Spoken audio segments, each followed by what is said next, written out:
Lee Kuan Yew is here as Singapore's founding father. He served as prime minister for more than 30 years until 1990. He now serves as minister mentor to the current prime minister, his son. At age 86, he is regarded as an elder statesman on the global stage whose views are widely sought. He's in the United States for meetings in New York with people like Henry Kissinger, in Washington with people like the chairman of the Federal Reserve, Ben Bernanke, and the president of the World Bank, Bob Zoellick. He will also receive a Lifetime Achievement Award from the U.S. ASEAN Business Council. I am pleased to have him back at this table to get a worldview that he is highly regarded for understanding the dynamics of the world that we have come from and the world that we are going to. So welcome. Thank you. Where are we, do you think, in terms of a kind of world order? We have gone through, in the 89 and 90, the collapse of the Soviet Union, the collapse of the Berlin Wall. Then we had the United States engaged in the Middle East in a long war that continues. Then we had the global economic crisis. So many people say, what is going to come out of this? Well, I see the imbroglio in Iraq and Afghanistan as distractions. It's not going to change the world, whatever happens to Iraq or Afghanistan, because the major changes that are taking place is the recovery of China and to a lesser extent of India, the places they occupied 2 centuries or 3 centuries ago before Western colonization blanketed them. 3 centuries ago, they were, between the two of them, 60% of the world GDP, just the population and the production that they put out. China is again on the growth path. She's now a member of WTO. She knows that every year she's growing faster than anybody else and can do that for another 20, 30 years because they've got such an enormous number of workers back in the West in the hinterland. 8%, 9%, 10%, no trouble at all. But after that, then they reach a ceiling where the labor is concerned and they got to increase productivity. But by then, in 30 years, they would have an economy, not per capita, but in total terms, bigger than the USA, which means they've got resources to build up political, strategic, and other influence. And in fact, in anticipation of that, people already treat her differently because they know that this is going to be a big fellow around the block. It's a watershed. I mean, the world order that we knew was dominated by the Caucasian peoples. Europe, technology, sailing ships, then aircraft. They conquered the world. Industrialization. Globalization. Globalization. Well, industrialization first and then they globalize it. And America is the extension of Europe, with a difference in that she's more embracing of other races. The 20th century was the American century. The first half of the 21st century, a large part of it will still be the American. But I believe the second half, you will have to share top places with China and also with India, make space for them too. You have said in a speech I read just today that the relationship between the United States and China, based on what you just said, has become the most important global geopolitical issue of the century. Yes. How they both handle it. From the Chinese side, in a very pragmatic, almost cold-blooded and clinical fashion. On the American side, there's been some vacillation. First, China is an adversary, strategic adversary, then China is a strategic partner, then China is a stakeholder, then China is a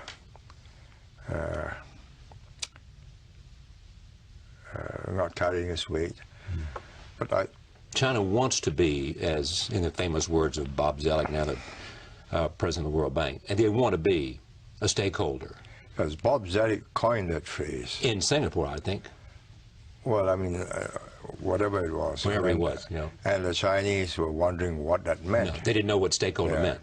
They now know. Yes, they looked up the dictionaries. They didn't get much out of it. They discussed it with friends, and I'm one of the friends.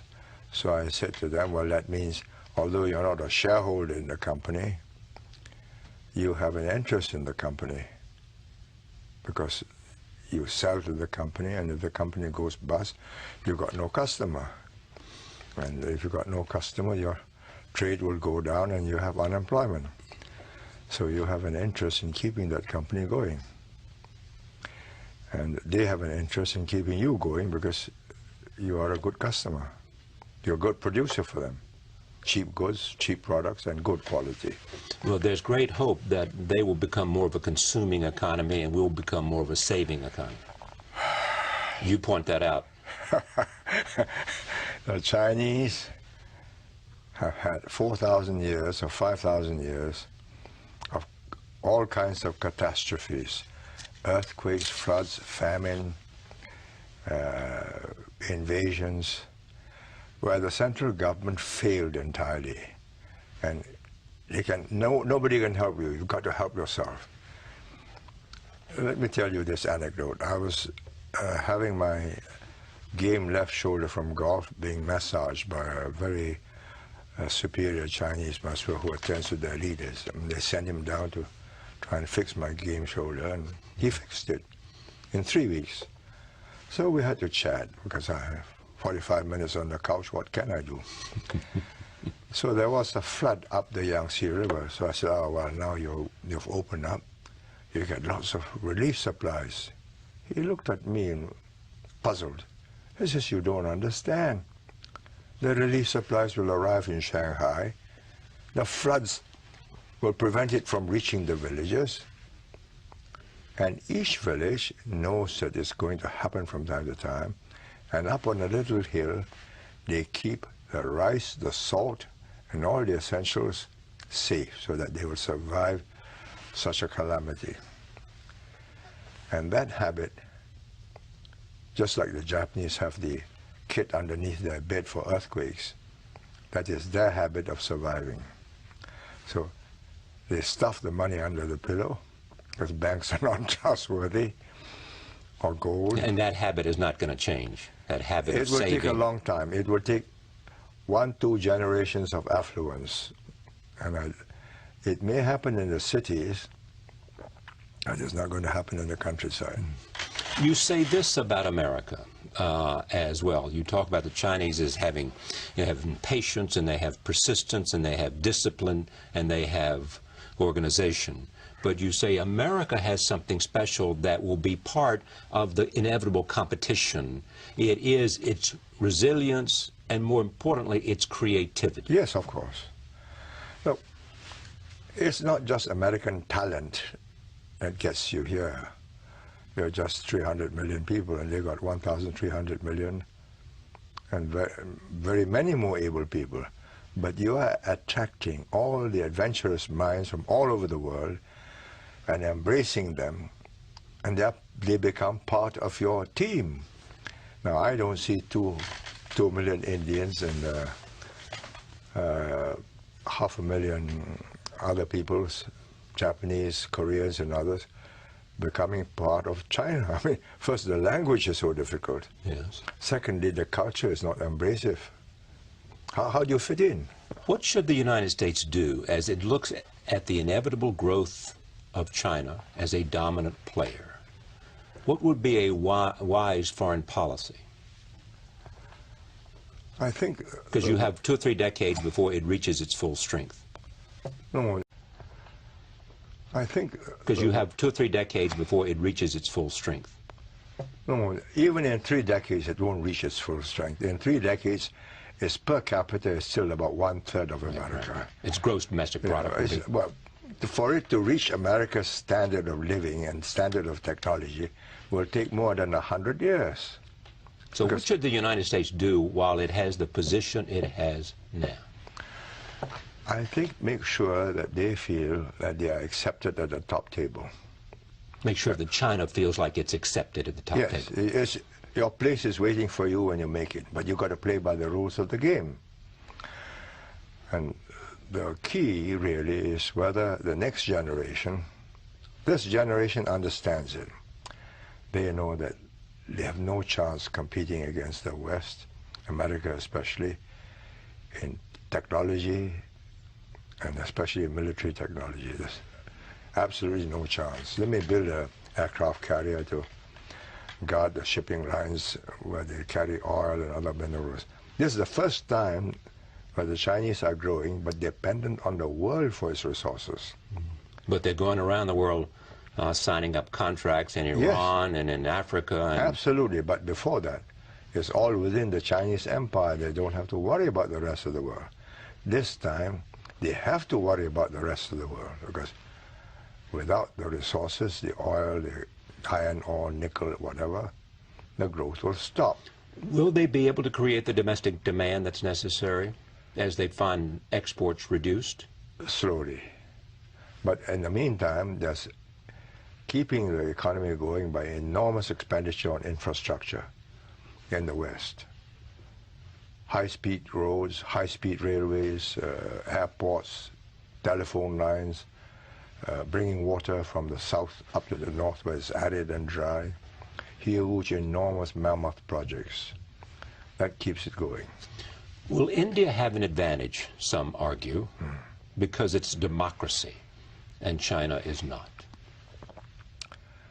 Let me put it this way. If India were as well organized as China, it would go at a different speed. But it's going at the speed it is because it is India. It's not one nation, it's many nations.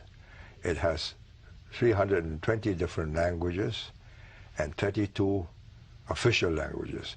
So no prime minister in Delhi can at any one time speak in a language and be understood throughout the country. You can do that in Beijing. So in the end, do you think that system will change in Beijing? I think it will have to change as the people get more and more urbanized. Today it's about 40% urban, or less than 40% urban, more than 60% rural. When you reach the tipping point and 60, 70% are urban with mobile phones, PDAs, you can download anything you want, send any messages you want. It's already had its effect. I mean, the Sichuan earthquake, in the old days, nobody would know about it, except seismologists who say, well, such an earthquake took place. Here, immediately, SMS, all the Chinese knew, the world knew, and they had to go public. And the prime minister took a plane full of pressmen and went there and tried to comfort them and assure them that they'll be. So you're saying that communication and technology and the flow of information will have an impact. And the urbanization. If you're in the countryside, that's different. You can be isolated. But when you are together in an urban center, and they are planning 10 urban centers with 40 billion people each. That's their plans, on the greater scheme of things. 40 billion people in 4 mega cities, all with, you can call up a meeting anytime you want. You call a riot anytime you want. So it's a different world. Therefore, you have to pay attention to what people think. And today they're watching the internet very carefully, because they know what the average person in the cities are thinking. Now, what are they afraid of? Where is their fear of? No, it's not afraid. They just do not want to lose control. Well, so they're afraid of control. No, they are afraid that they will lose control of the situation. In the old days, way back in Mao's days, everybody is dependent on the state. The state is the only employer. And everybody has what you call a hukou. Hukou is a residence permit. And if you lose your job because you're anti the government or you're a crook or whatever, you've had it. There's no other employer. But today, there are multiple employers, all companies. So people have options. Yes, absolutely. And that means the government has lost control over the people. I mean, they can be entrepreneurs, they run their own businesses, shops, whatever it is. But are they moving towards some form, not a Western form, some form of more participation in the political process? They are co-opting all the successful people into the communist system. that's a smart policy. Jiang Zemin calls it the three representatives. So whether you're an artist, whether you're a businessman, whether you're an activist, anybody who's got the extra drive to contribute to a greater China, come and join us. Coming out of the global economic crisis, even though the United States is a dominant country, it is forced to look to build and to engage and build coalitions on a whole range of big issues. And there is never now a guarantee of unanimous support. It's hard to put together, for example, sanctions against Iran. Iran is a special case. Iran got oil and gas. The Chinese desperately need oil and gas. Russia is playing a game with Iran. Russia doesn't need oil and gas, but Russia wants to cut the U.S. down to size and remind the U.S., you need me to run the world. With the Chinese, they are doing their calculations. I think in extremis, they must know that if they buck the world, once the Russian says, all right, we agree, I would bet 50-50 that the Chinese will also say we So if the Russians say we'll engage in sanctions, the Chinese will follow? They would not want to be the odd man out and be held responsible. What if the United States would find another partner or another supplier of energy for Iran? No, in place of Iran. Yes. Where do you find it? Well, in the Middle East, in Saudi Arabia, No. Not possible. Not possible. But I had a Chinese diplomat say to me that they would welcome that. That if in fact they did not have a necessity of needing Iranian oil, they would go along with sanctions because they don't think they need Iranian oil, they need Arabian oil, they need Nigerian oil, they need Angolan oil, they need all the oil they can find anywhere. Yes, of course. To fuel the economic growth at 8%. Absolutely. Tell me about Russia and how you see Russia today. Well, look, I'm doing a little bit of business in Russia. Yes. I'm also a member of the board of the governors of the Skolkovo Business School, invited to join it by Medvedev, who is now the president. So I speak as one who is a semi-Russian colleague. I would say they would do enormously better if they could get their system right. The system's not as functional as it should be, because it has gone haywire. They have lost control over the various provinces. Putin is trying to bring it back to the center, but it's difficult. What do you think of the relationship between Putin and Medvedev?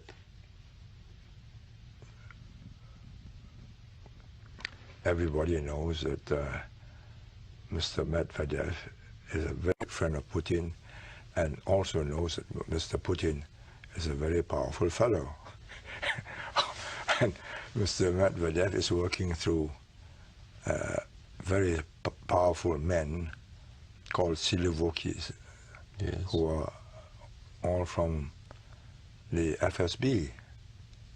Which is the former KGB. Yes, I mean, so I would not. Mr. Medvedev is a highly intelligent man. He's a good friend of Putin, and he sees no reason why he should want to clash with Putin. And Mr. Putin will return to be president another day. I would say the probabilities are high. But you also said in this speech that I read that their capabilities of Russia are limited. The capabilities are limited. Well, they've got enormous nuclear arsenal. But what else? Their army is a very different army now. The Air Force, they're building new fighters, but I mean, their Navy. And their population is declining. AIDS, alcohol, drugs, and pessimism. I mean, if every year more Russians die than Russians are born, because people are not optimistic. In America, people are optimistic and say, right, I'll bring a child up bring a child into the world. But when your life is so harsh, and from time to time it gets better when the oil price goes up, but that's only momentary. You have a different view of the future, so what's the point of this? What about Japan, back to Asia? I think the Japanese need an overhaul. In terms of their political system? Yeah. And in terms of their acceptance of immigrants. Their birth rate is their fertility rate is just slightly higher than ours. We are 1.29, they're 1.38, and they're shrinking. But we are a small population, so we can make up with any numbers, from young, bright Indians, young, bright Chinese, young, bright Malaysians, and all the people around the world. And some Middle Easterners, we now have Ukrainians serving in our army, our citizens. Because they think Singapore... Ukrainians in Singapore? Yes, of course. Russians too. East Europeans. And Britishers who have married our local girls. And British women who married Singapore men. But Japan does not want immigrants. So they are stuck. Today they have 3.2 working persons to support one adult. In 2055, they'll have 1.2 persons to support one adult. And immigrants has been America's strength. Absolutely. But mind you, immigration of the highly intelligent and highly hardworking, very hardworking people. If you get immigration of the fruit pickers, you may not get very far. I met a Chinese delegation recently who's here in the last couple of weeks, and I said to a very important member of the government, not at the highest level, but very important, what are you doing here? He said, we're trying to get highly educated Chinese. To go back? Yes. Yes, of course. To go back. Yeah. I said, well, what do you say to them? I say to them, you'll have opportunity, and I say to them, the homeland needs you. That's what he said. Yeah, that doesn't sell. What will sell is you can leave anytime you want and allow your children special educational facilities, and all of you can keep your American green card or passports. And that works? Well, I'm not sure whether it'll work, but they'll go back and test the waters. Some.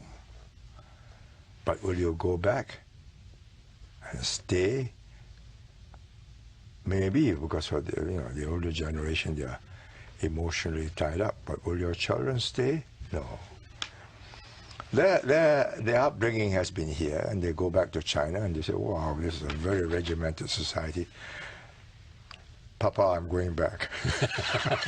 So, no, there's no comparison. I mean, there are there's chalk and cheese between the two societies, especially for young children who can see how independent American children are and can grow up and become anything they want, beatniks if you like, or to use an old expression, or whatever in China. Yes. You come out like sausages. Yes, exactly. So will the Chinese be able to say, one of the things that you point to in terms of this relationship between this competition, you say China and the United States will have competition, but they must avoid conflict. Yeah.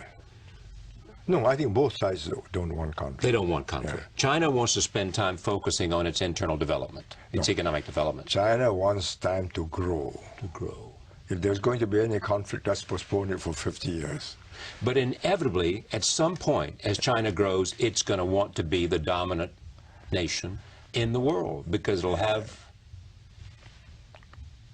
But it is not going back to Tang China or Han China, where they were the only dominant power in the world.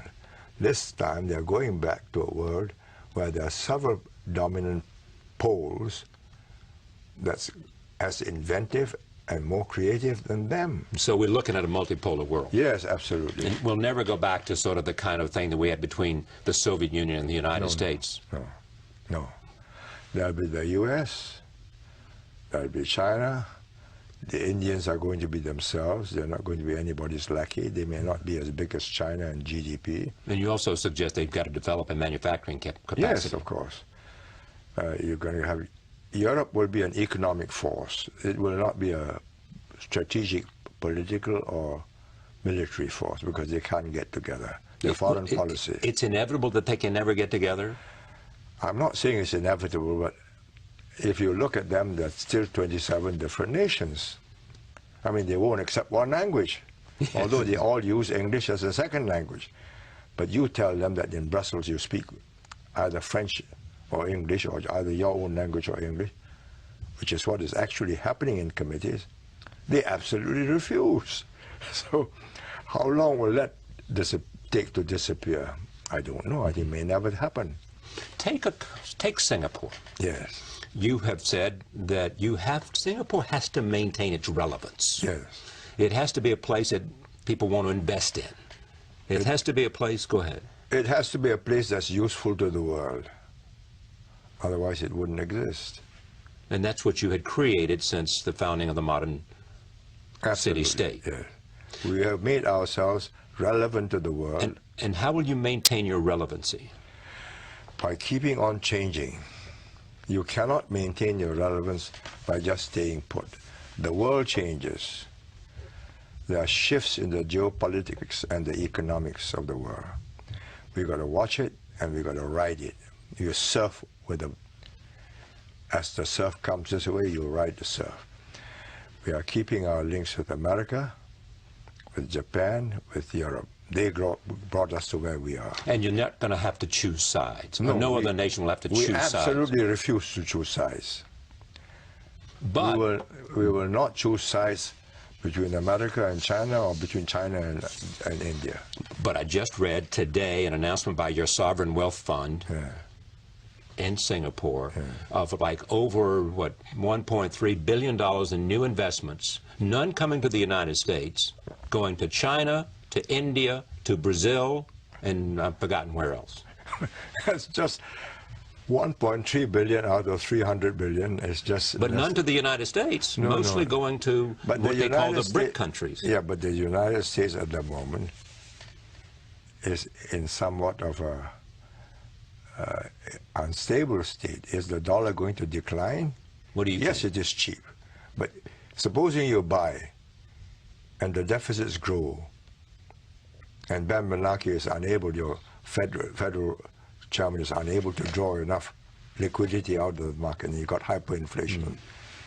Wow, it'll go down and you've lost money. So everybody's hedging. And there's a very small So they're hedging hedge. by looking at other places too. Yeah, but where? You tell me. No, tell me where. If it's That's not the right. United States, there's nowhere to go right now. We go to partly to the euro. Yeah.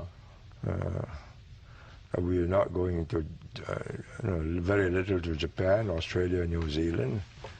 The RMP, the Chinese yuan, is highly controlled. They can make it go up, they can make it go down, and you're not quite sure which way it's going to go. Whereas in the US, you can look at the figures and you can read the federal reports every time they make a decision, and you can make your guess. You also said that China and the United States, they both have to change their mindset. Yes. What did you mean by that? Well, for the Americans, you've got to cease to think in terms of the Chinese as of they are today. The Chinese as they are today are people who have been suffering for a very long time, especially under Mao, and who feel that the world is cruel to them. And therefore they're very edgy. The Chinese, they are if you talk to the Chinese leaders now, those over 60, they're all with Russian as their second language. Right. In 20, 25 years' time, you're going to meet a generation who are now in the lower ranks, who have been to America and Britain and Europe, and will be English-speaking and have different models in their minds. And they will know that they are not going to be the sole power in the world. Not ever again, because this is a globalized world. And they know that they are dependent on the world for their growth, the resources that they need. So they got to be part of the world. Yes.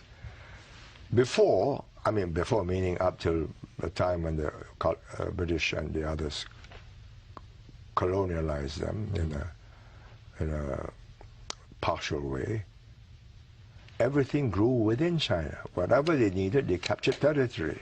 Then they found global markets. George H.W. Bush invited them to sell to America. He was the U.S. representative before they had ambassadors. And he had a liking for them.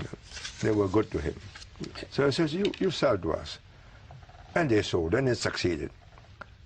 And they said, yeah, this is the way to get out of our poverty. That was your friend, Deng Xiaoping, that saw that. Yes. Yeah. Then they got into the World Trade Center as a member, WTO. I've just met Bob Rubin today, and he and Henry Kissinger and I told him that Clinton turned down Chu Rong-chi for this WTO. Right. So he said to him, that's a great mistake, because if you turn them down, all they will do is to be a spoiler. They'll reverse engineer all your patents, and you find generic products and imitations on the market. Now, bring them in, get them to observe the rules. Well, that's a big if. Yeah. You got to get them to observe the rules. They are going to have to observe the rules, and they will. And they understand that. No, because they are making patents of their own now. They want to open the markets around the world. That's and right. be a part of the global economy. No. They are doing research almost in every sector now, including life sciences. Here's which is something that Singapore got involved in very much with stem cell. Why did you do that?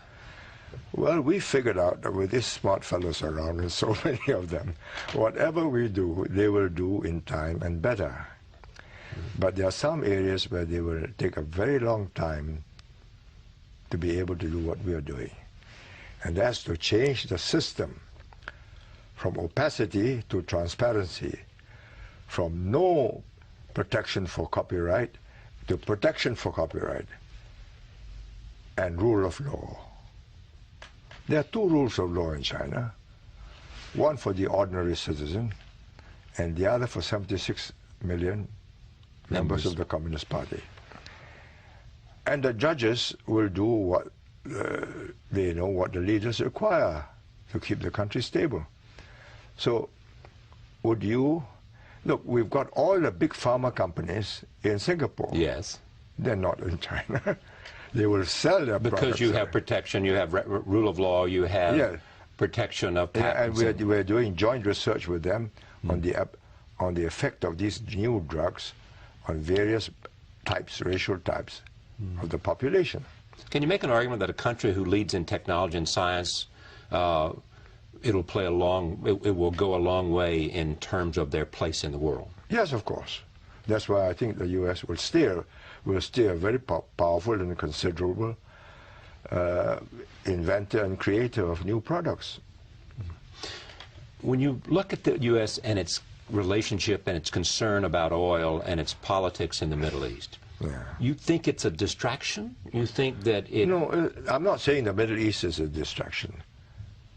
I think trying to make a country out of Afghanistan is a distraction. There was no country for the last 30, 40 years. They've just been fighting each other since the last king was chased out. Right. How on earth are you going to put these little bits together? It's not possible. So therefore you do what? I'm not an expert, but in my simple mind, it strikes me that you won in Iraq, you won in Afghanistan, not because you fought the Taliban, but because you got the Northern Alliance to fight them. Exactly. And you provided the Northern Alliance with intelligence and the capabilities to bomb them and target them. And they captured the South. Oh. Yeah, but I mean, they've got governance problems over there, too. Yeah, that's all right, but that's their problem. Why do you want to make it your problem? So what would you do? Would you pull all the troops out and let whatever happens to Afghanistan happens to Afghanistan? It's not that threatening to the United States. Is that the argument? I don't know about that, because I think it cannot be more difficult for the United States and to have your troops stuck there.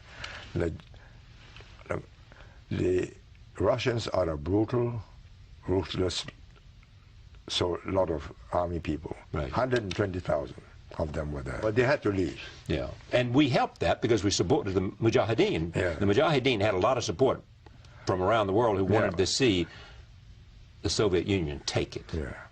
But whether or not the Soviets helped them to get the Americans out, I think the Americans and the NATO troops, the NATO members are very skeptical of the outcome. Even to the point of not wanting to send their troops in certain kinds of combat areas. Quite right. Yeah. Yes, of course, because you get shot for nothing. But those who argue that if Afghanistan is abandoned, first of all, the world will say, or people will say, look, you left Afghanistan once before after the Soviets had left, and now you're leaving again. The United States has to stand for something, and it has to show that it's prepared to stay. Yeah, no. You don't buy that at all. No. Look. You know, you must have a wonderful conversation with your friend Henry Kissinger then. No. No, stop there, though. Where do you and Henry Kissinger differ on a view of the U.S. role in the world? I don't think there's any difference. Is that right? How would you define it then? I think the U.S. can be a benign stabilizer of the world order.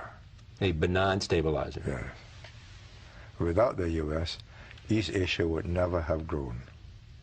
You brought peace and technology, trade and investments, and East Asia flourished. Well, that's clear. It's happened in East Asia. Yeah, you're talking about Singapore and North and South Korea. No, and absolutely. So, and if you're not there, how do we do that in the Middle East? How do we do that when you've got the kind of conflict that's taking place? You can't solve all the problems in the world. Some problems just got to be resolved by the And so what are your priorities? For Singapore? No, for the United States. What should be the priorities? I cannot think. I'm not an American. I do not calculate in American terms. I calculate what Americans are likely to do in relation to what will happen to me. Yeah. Well, that's why they listen to you. That's why you're going to see Mr. Bernanke tomorrow, and that's why you're going to see Larry Summers, and that's why you're going to see all these American officials. They want to know how you assess the way the world is working today. And your central message is you got to engage, you got to make the Chinese feel like they are a worthy part of the world community, and you got to help them join the WTO and all the things they want to do. No, they've already joined. I know they've joined, but you've got to make sure that they're treated fairly. You've got to make sure that they understand membership requires certain obligations. Right. And the obligations start with responsibility. But you also say about the United States, it has to realize that most problems need an American participation in order to be solved. Yes, absolutely. Absolutely. So you and I had a conversation once about a whole range of leaders, and you said to me the man that you most admired of all the people you'd ever met was Deng Xiaoping. Yeah. That's what you told me. Yeah. Deng Xiaoping admired you too because he sent Chinese, 30, 40,000 of them, to Singapore to figure out what you were doing. Am I right? Yes. What was it you were doing that he wanted to see? He was astonished when he came for the first time in 1978 to tell us to prevent Vietnam from invading Cambodia because they're doing it on behalf of the Russians. Then he found a Singapore which was contrary to what he was given in his brief. Yes. He found a prosperous, orderly society, everybody owning their own homes and with a job. So I said, how did you get there? I said, well, we educated our people, and look at all these companies, Americans, Japanese, Europeans. They bring technology, they train our people, we learn how to do things. And because we're cheaper, after a while we become general managers and company managing directors. And we learn how to do that, and we become suppliers to them. So he said, oh, you made use of capitalism to build a more egalitarian society. Everybody owns their own home. I will do the same. And he did? He did. He did. He went back and declared 12 special economic zones. Shenzhen, Guangzhou, Shanghai, Dalian, and so on. All the coastal cities, and it succeeded. So he was the greatest man you ever met because he understood, because of the results. He changed the nation, and therefore... He's a member of the old guard. He fought in the Long March. Right. He chased the KMT out across the Yangtze. He led the... He was a victim of the Cultural Revolution. Yes, but he was realistic. He knew the system was not working. He knew that they were going to end up down in a deep hole. And he decided, against all the advice of his fellow old guards, that we would change course. And he had the brains and the power to pull it off. Yes. And when they tried to stop him in 1992 from going too fast, he went down to Shenzhen and said, learn from all countries in the world, and most of all, learn from Singapore. The order is good, and they are a very prosperous society. You've never had a moment that you thought Singapore was too authoritative, have you? Not one moment. My job is to get the place going and give everybody a decent life and a decent education.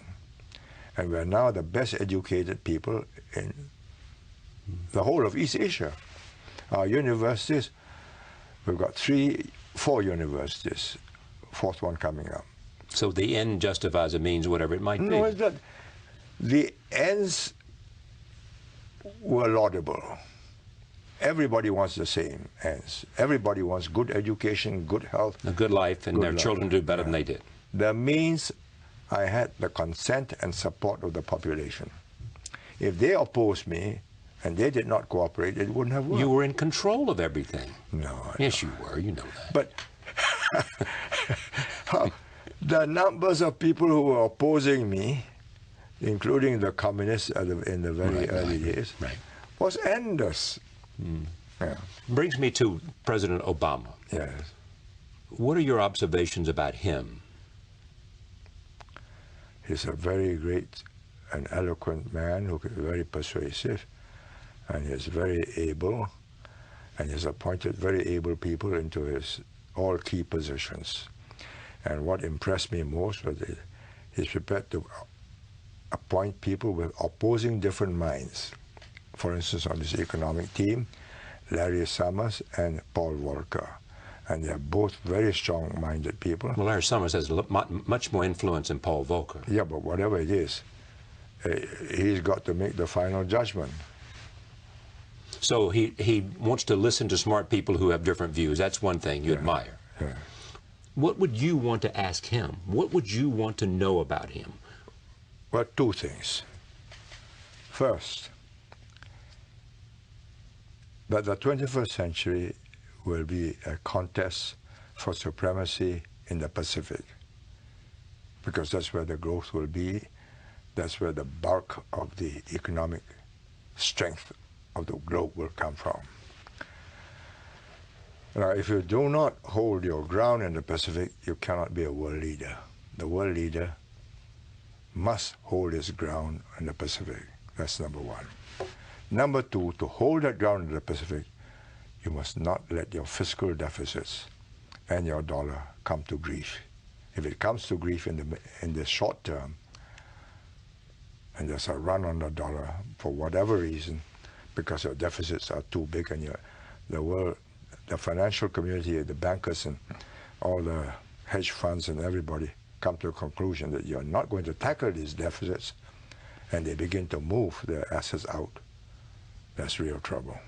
And there is a risk of that perception today. Absolutely. Yes. And Ben Bernanke knows that. And he's got somehow or the other to clean up and soak up the liquidity. But if he does it too soon, you get into another recession. But you cannot build up enormous deficits that allows all the, and do nothing about it, and people say, oh, well, this is hopeless. Yeah. There's always a treasury, or there's always a Federal Reserve, they'll make more money. Yeah. You can't do that. They just print more money. They will print more money, exactly. Yeah. There's a difference. Yeah. So deficits, the looming deficit of the United States is what worries you the most, because it will strike at the heart of the U.S. global leadership. Absolutely. Absolutely. I mean, that's what happened, right? That's why we are in this recession, global recession. After Afghanistan and then Iraq, questions were raised about America's credibility, its respect in the world. Yeah. It went down, correct? Or not? You never bought it? No, it didn't go down. I think people were roughed up, you know, by saying, you're either with me or you're against me. Yeah. And we don't need you. We'll go it alone. You do need them. You cannot go it alone. And all that ruffled everybody up. Mm. That was not necessary.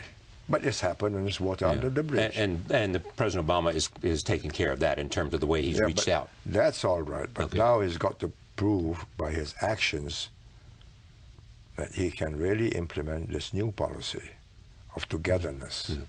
That's one thing. But it seems to me you are saying that the most important question people have about America, is its leadership, and the most important thing they have about America's leadership is its economic leadership. Can it take care of its own house? Because China is growing at 8% in the second half of 2009, and it looks better and better as it goes out. No. The Chinese economy is nothing compared to the American economy. Because the base is different. Once you're stabilized. Right. But what the world wants to know, or what the thinking part of the banking and financial world wants to know, is that the Americans, the administration and the Congress, both Republicans and Democrats, have the will to take tough measures to put this right, even if it's not going to be done overnight, but it is moving in that direction. It was going to put it right. Okay, how do they do that? You've created all these needs. I mean, you take health care. It's not going to be done at the same price, surely. I mean, you're covering 40 million extra people. So where's the money coming from? Now, if the world sees that you're not making any provision for that, you're not letting it go, and it says, wow, this looks as if the elected leaders have lost their will to confront the people with the truth.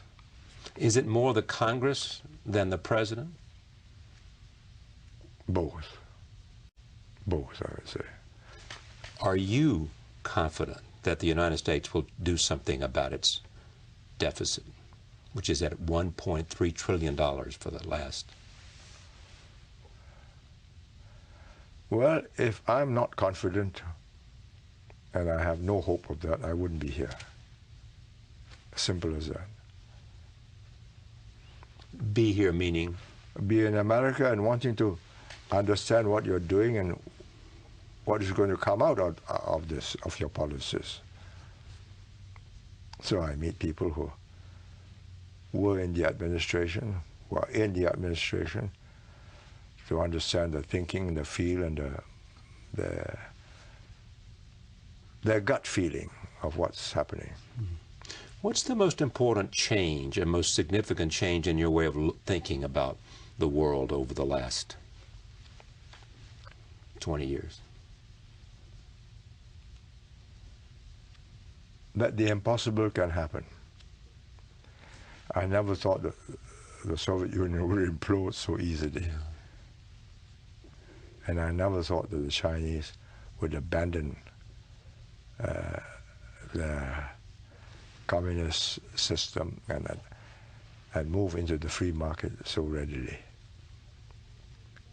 It was unthinkable 20 years ago. Both has happened. The world has changed. And it's not clear exactly how it's all going to... No, it is not exactly clear when it will happen. Exactly. But that it will happen now in the long term, 50 to 100 years, yes. And the center of gravity is shifting to Asia. Must be, because the population's there. The talent pool of 1.3 billion people, plus the Japanese, the Koreans, and the Vietnamese and the others, no, it can match Europe and America.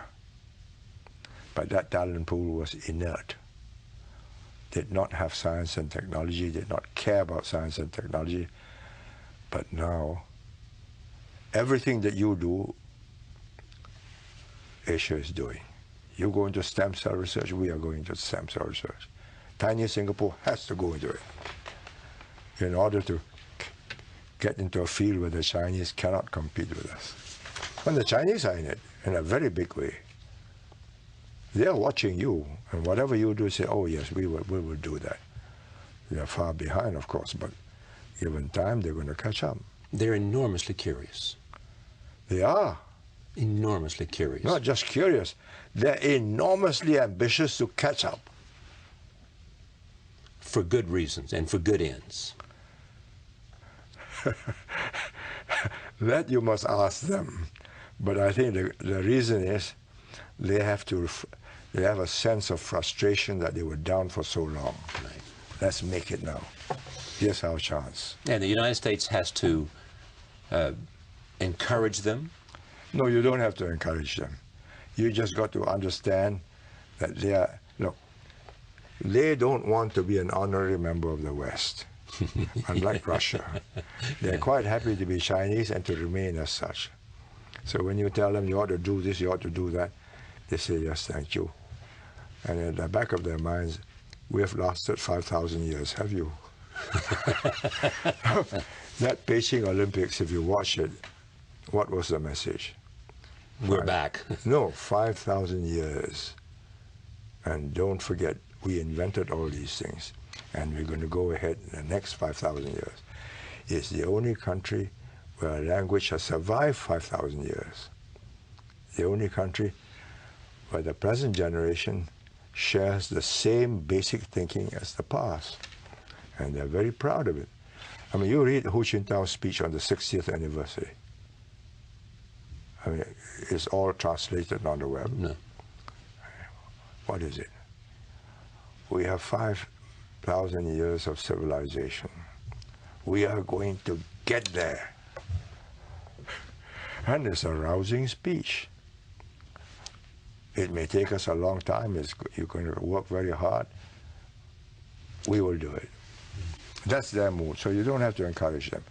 What you got to get them to understand is, with it goes responsibility. Hungry Africans, hungry, sick other people. This is a global problem. You can't just take copper and gold and to hell with it. You got to have a responsibility for the people whose copper and gold you're mining. It goes with the job. And they will have to learn that. I think they're already beginning to learn that, so they're giving something back. It's a pleasure to talk to you again, as always.